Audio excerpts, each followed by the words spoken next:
You know that one phrase, that one simple phrase every single child says? Sometimes it's whispered, sometimes it's screamed.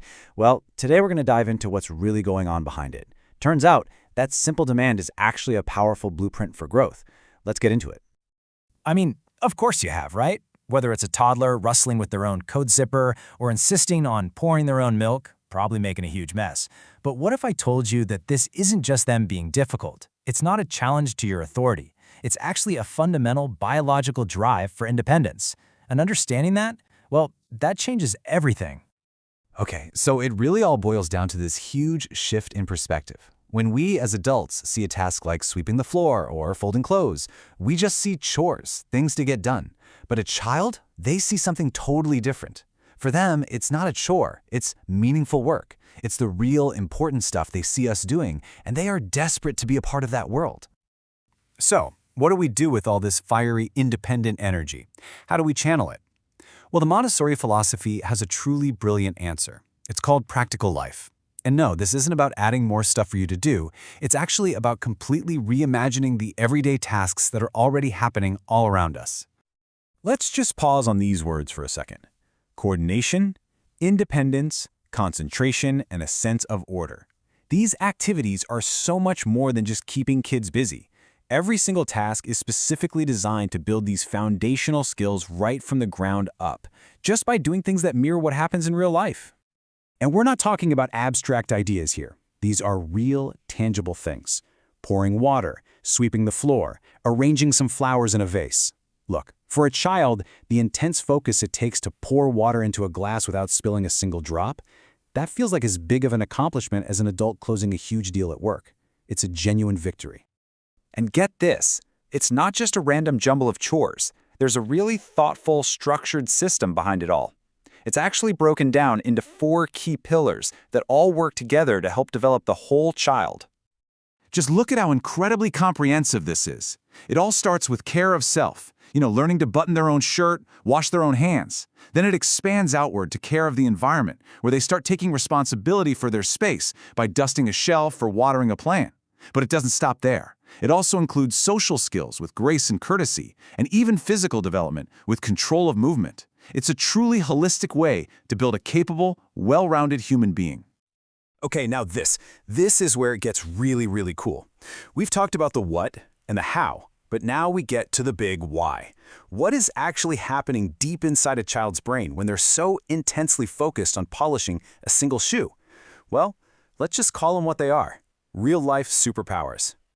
Superpower number 1 is true independence. And I'm not just talking about doing things without help. I'm talking about that deep, unshakable internal belief that I am capable. That feeling, learned through all these little successes, becomes the absolute bedrock of self-reliance for the rest of their lives. Next up, concentration.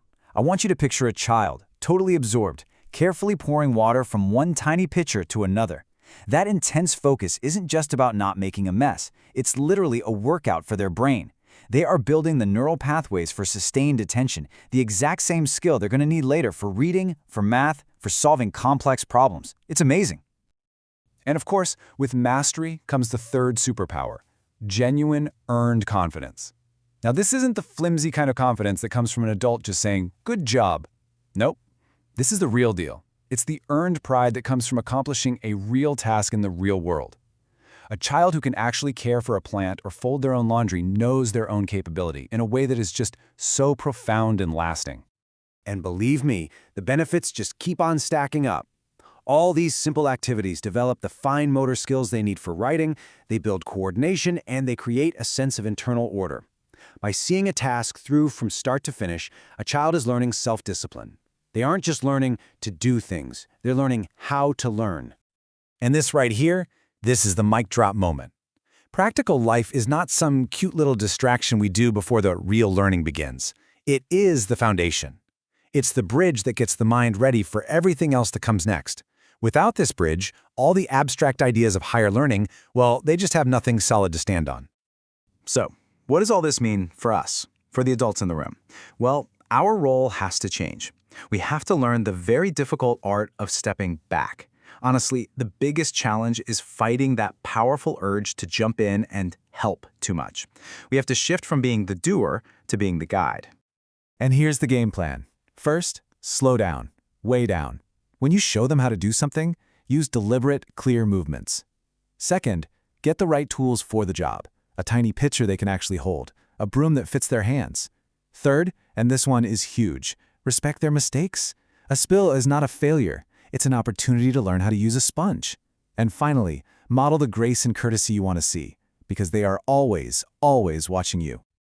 Let's end with this incredibly powerful thought from Maria Montessori herself.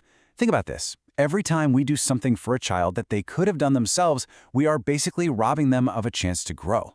Our goal shouldn't be to make life easy for them. It should be to help them build the skills they need to create a capable, confident life for themselves. So the real question is, can we learn to just step back and let them try?